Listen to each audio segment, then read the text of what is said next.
It's a great privilege to be here with you today to talk about a subject matter that is very close to our hearts, that is very personal to many of us, very sensitive matter, very painful matter indeed.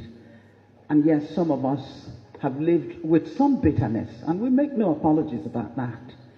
We were a people in war, led into war not by our own wishes or design, but in self-defense. No apologies, Nigeria.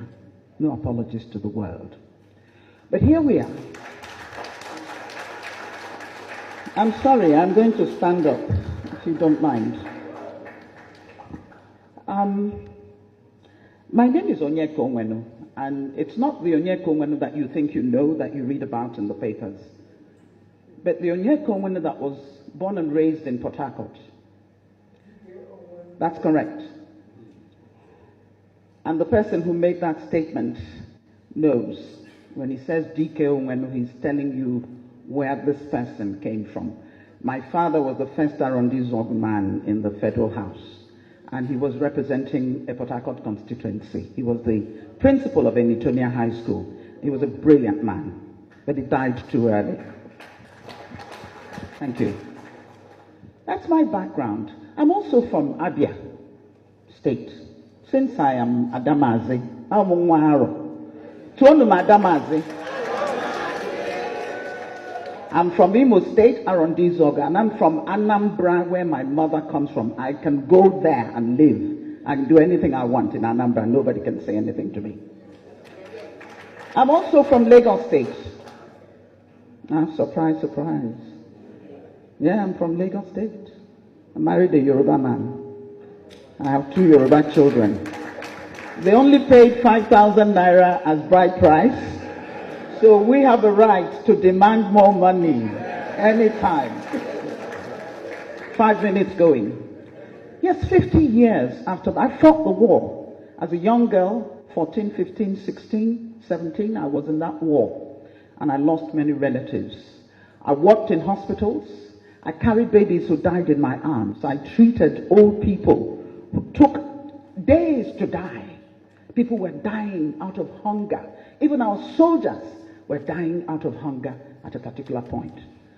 But thank God, we survived.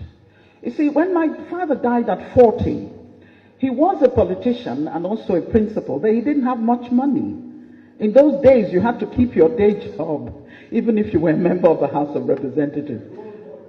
Yes, my mother, an Anambra woman, was a trader. Put your hands together for Anambra women. She was richer than my dad, so my dad would borrow money from her to buy the land, and he never paid back. You know how it is. And my mother dares not raise the subject again. At the end of the war, I could not go back to Port Harcourt. My home was abandoned property. Those of you who come from Port Harcourt know the story. A home that a widow, my father had just laid the foundation when he died in a motor car accident, on duty. A building that a widow, and living just adjacent to us, the Ikopus on Hospital Road, we could see you, we could relate. In fact, I thought we were related, because every family in Port Harcourt was together. You didn't care where they came from or who they were. Once you're from Port Harcourt, every parent had the right to reprimand another child that you saw misbehaving. It was a beautiful town, but we couldn't get back to it. So for me, the Civil War never ended.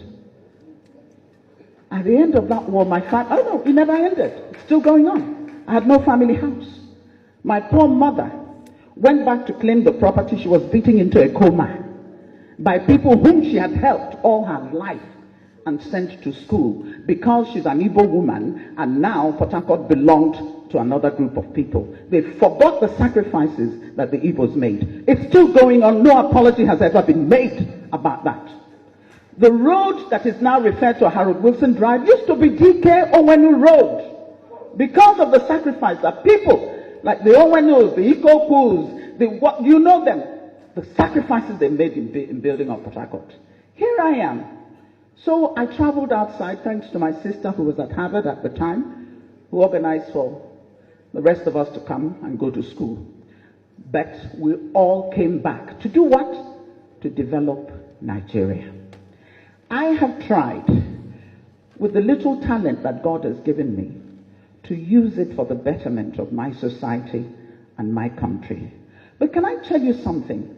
That if I were a Yoruba or Hausa woman, I would probably have had more patronage, I would have had more help and more support than I have got by my self-help effort to raise this country up. But I'm not asking anybody for anything. I put myself through school. My widowed mother did her best, but I was working 2 jobs in America to put myself through school. I didn't want to take Nigerian scholarship because they were giving it to everybody, those who deserved it and those who didn't. And many of them were not even in school. I put myself through school. Wellesley College and the New School for Social Research. I have no apologies to make to anybody. I am angry. I am angry at Nigeria. I am angry at this government which seems to be letting us down. I am angry at us as a people. I am angry at my people in Ndibo. Because if they have refused you, why are you refusing yourself? Stop complaining and do it for yourself. We've always been able to do that. How did we build Imo Airport? Nobody built it.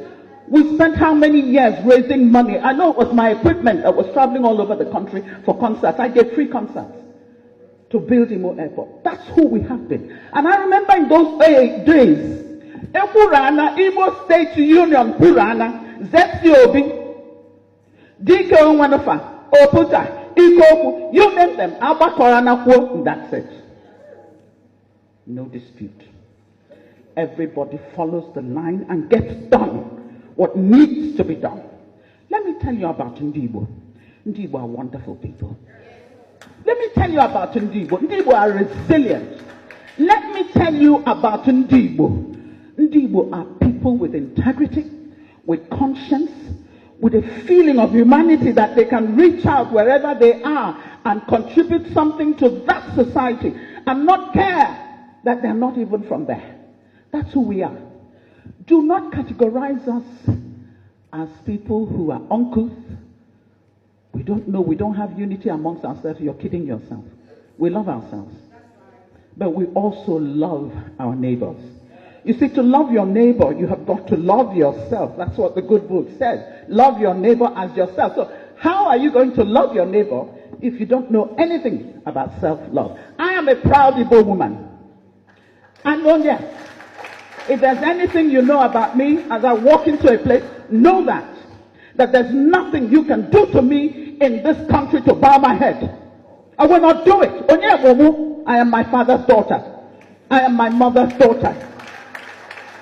As an Igbo person, I stand before you committed to the project called Nigeria. But at the same time, you talk about never again.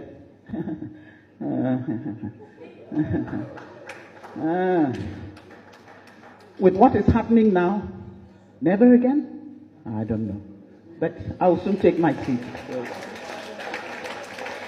Let me say to the rest of Nigeria, you insult us, and sometimes we do the insulting as well, and that's terrible. We've come to a stage where we have to be insulting each other so badly. But go ahead. We will not succumb. We will not bow.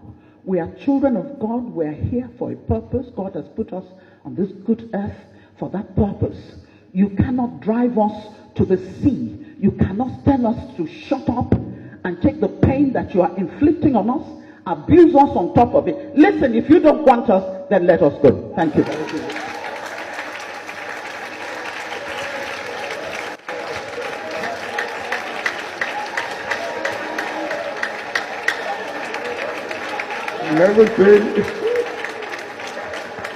Never seen Onyeka in this form before. Thank you very much.